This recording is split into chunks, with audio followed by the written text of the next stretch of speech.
Usibye no kuba ari inkoko nziza uyirebesheje amaso, ni inkoko yororoka byihuse kandi ikororoka vuba ugereranyije n'imikurire yayo. Ni inkoko aho inkokokazi ikuze iba ipima ibiro hagati ya 3 ndetse na 6, mu gihe isake ikuze iba ipima ibiro hagati y'ibiro 8 na 16, ndetse ishobora no kuzamuka ikagera ku biro 20. Ni inkoko itanga amagi manini kandi meza, mu kuyarya akaba ari amagi aryoha. Ku isoko iyo ugiye kugura igi nk'igi rishondesheje usanga rihagaze hagati y'agaciro k'igihumbi n'ibihumbi 3. Ku muntu ugiye kurirya usanga ari igi rihagaze hagati ya 300 na 500, ubwo ni kugira idashonze. Ni inkoko nziza cyane, mu kuyitaho ntago bigoye. Aborozi benshi bakaba bakunda ubwoko bw'izi nkoko, gusa zikundwa n'abamaze kuzimenya ibanga ryazo, kuko kuzitaho ntago bisaba ngo ujye guhaha ibiryo. Ni inkoko ziragirwa nk'uko uragira intama cyangwa se ihene. Rimwe na rimwe hari abazifata bakazorora kinyamwuga bakajya bazigaburira ibiryo, bino bikorwa n'inganda cyangwa se bikoreye. Icyo gihe usanga izo nkoko ziba nini cyane zigatanga umusaruro munini, kuko ku mezi 7 yonyine iyi nkokokazi bigeze igihe cyo gutera, ikararira iminsi 28 ikaba irangije guturaga. Umushwi uvuka ufite agaciro k'ibihumbi 4. Nyuma y'ukwezi umushwi uba ugeze igihe cyo gutangira kuba wasohorwa mu nzu ukajya hanze ugasohorwa na nyina, ariko ukiwurinda ubukonje ndetse n'izuba ryinshi. Izi ni inkoko nziza ugereranyije n'izindi nkoko zisanzwe, kuko zino nkoko mu busanzwe akaba ari inkoko zigirana urukundo hagati yazo ndetse no ku mushumba uziragira cyangwa se uzorora. Ni inkoko zitanga umusaruro udasanzwe. Izi nkoko kuzitangira ntago bigusaba igishoro kinini. Utangiranye inkoko 3 zonyine, inkokokazi 2 ndetse n'isake 1, mu gihe kingana n'umwaka ushobora kuba ufite inkoko zitari munsi ya 30. Uribaza inkoko 30 mu mwaka umwe, inkoko imwe yaba ifite agaciro kangana iki? Uribaza uti ese muri uwo mwaka iyo nkoko 3 watangiranye zigomba kuba zungutse amafaranga angana iki? Washoye angana iki?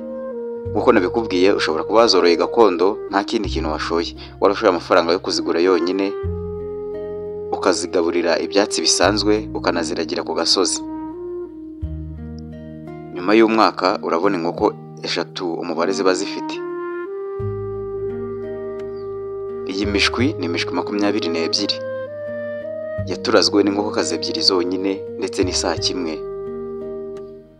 Ese uribaza mu myaka 3 waba ufite inkoko zingana giti? Tutabitinzeho waba ufite amashyo. Izi nkokokazi ubwazo, iyi mishwi ubwayo ubona hano, nyuma y'amezi 7 nayo izatangira gutera. Inkokokazi zirimo zizatangira kurarira nyuma y'amezi 2. Za zindi zari nkuru nazo zongere zitere. Uribaza mu myaka 3 uzaba ufitemo inkokokazi zingana ziti? Guhaye ikaze rero muri iki kiganiro aho tugiye kureba ku byiza bya dendo, uko wakorora dendo, uko wayitangira kuva ivutse kugeza nibura itangiye gutera.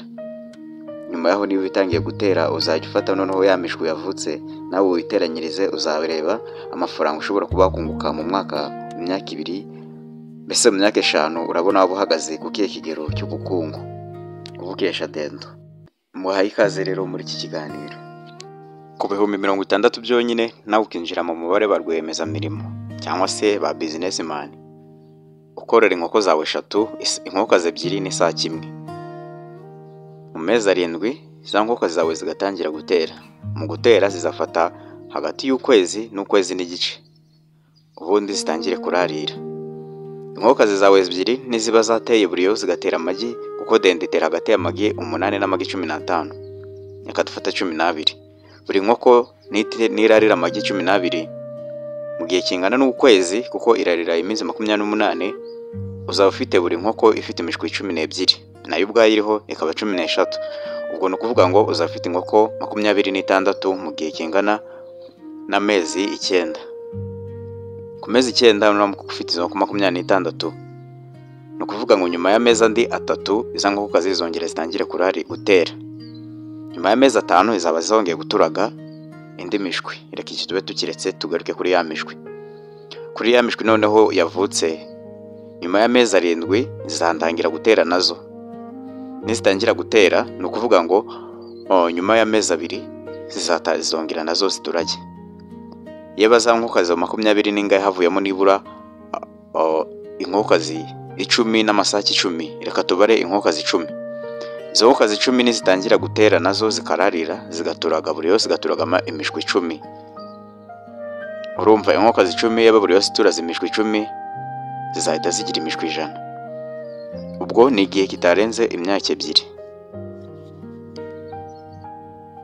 Mu myaka 2 uwatangiranye inkokazi 3 akaba afite inkoko 100 za dendo. Ese twaba twagarutse ku giciro cy'umushwi umwe nkuko twabibonye inkoko kazi imwe n'isake wagiye uyigura 20,20. Ibaze nawe uzigurishije zitari zakura akazigurisha ku 20,20. Fata 20,20 ukuba inkoko 100 mu myaka 2. Ese azabonamo umusaruro ungana iki? Reka ibinono tureke kubifata ngaho bisanzwe, uhita ubigira business za nkoko zawe 100 uhita uzorora nazo. Yaba uzoroye ukazorora nazo imyaka 2. Ubwo mu nkoko 10 twatangiranye twabonye ko zabyara inkoko 100. Iyo ufite inkoko 100 birumvikana ko mu myaka 2 uzafitemo inkoko 1000. Inkoko 1000 za dendo, ibaze noneho imwe uyigurishije kuri bya 20,20 twatangiriyeho tuvuga ko ari byo umushwi ucutse neza ugura. Urumva nkuko twabitangiye tubivuga, ahangaha nawe uzaturya muri babwemeza mirimo bihebeye korora inkoko, by'umwihariko inkoko ya dendo. Inkoko ya dendo ni uruganda rw'amafaranga. Ababisobanukiwe kare ubu bageze kure batangira korora dendo. Aborozi benshi abo tubana muri groupe yacu ya WhatsApp yitwa ubworozi burambye groupe, baje batazi aho bakura icyororo cya dendo, ariko bagera muri groupe basanze hari abandi borozi benshi bafite dendo, cyane ko harimo abenshi bafite inkoko 1000. Ubwo harimo ngo ufite inkoko 2000. No kuvuga ngo nawe uramutse uje ukeneyemo imishwi 100, 500, imishwi 1000 ntago wabura aho yikura, kuko harimo ababitangiye babigize umwuga boroye izo nkoko ziri mu 2000. Ubu tuvugana nawe uramutse ufashe ibyo 60,000 nkuko tubibonye ukorora inkoko zawe 3, inkoko 2 n'isake 1, no kuvuga ngo mu myaka 2 uzafite inkoko 100. Kandi nubwo twavuze 100 twirengagije ko zazindi nguru nazo zakomeza gutera zikongera zigaturaga. Gusa ibi ngibi bizakora wa muntu wiyumvamo ko nawe akeneye kuba umunye business cyangwa se akuye kuzaba urwemeza murimo mu murimo runaka. Kuko nawe babwiye ubworozi bw'inkoko ntago busaba ngo we udafite akandi kazi. Ufite gukora ubworozi bw'inkoko wifitiye akandi kazi ka ukora. Ubworozi bw'inkoko bukabanga ngamahirwe ya kabiri abaye kuri wowe cyangwa se mu buzima bwawe yinjiza mu muryango, apana yandi asohora. No kuvuga ngo wari ufite akazi ka kwinjirizaga, ariko wongeyeho nuko wakorora inkoko nazo zigahita ziba uburyo bwa kabiri buri mu buryo bwinjiriza umuryango wawe. Ubworozi bw'inkoko bugira isoko rihoraho. Icyo cyaba ari ikibazo wibaza, ariko igisubizo nacyo kirahari. Mu gihe abantu bakiri ku isi ntago bazigera bahagarara kurya, no kuvuga ngo dendo nazo zishobora kuba zaribwa, ni inkoko ziribwa. No kuvuga ngo rero isoko rihoraho mu gihe abantu bahari.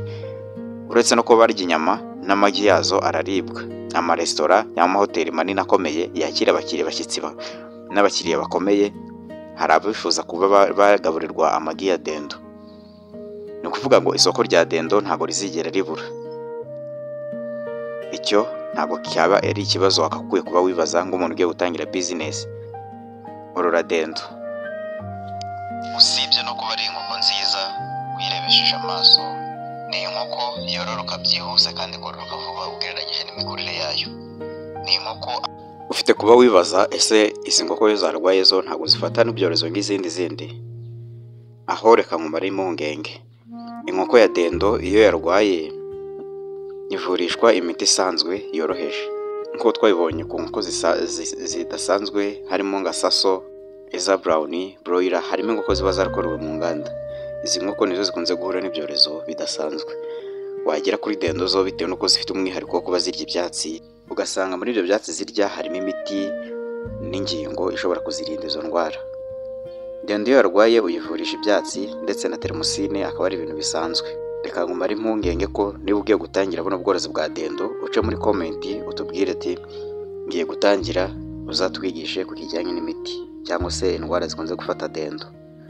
Gusa ku borozi ba dendo abaturaga, mu guturaga ku mishwi hari kondisiyo nyinshi. Hari video twakoze irebana n'uko wakita ku mishwi ya dendo kuva uvutse kugera ucutse. Izo video ugiye gutangira ubworozi nazo banza uzirebe umenye ngo uzita gute ku mishwi, ndetse nuramuka uguze imishwi nayo ikiri muto uzayitaho gute. Ibyo biri muri video zabanje.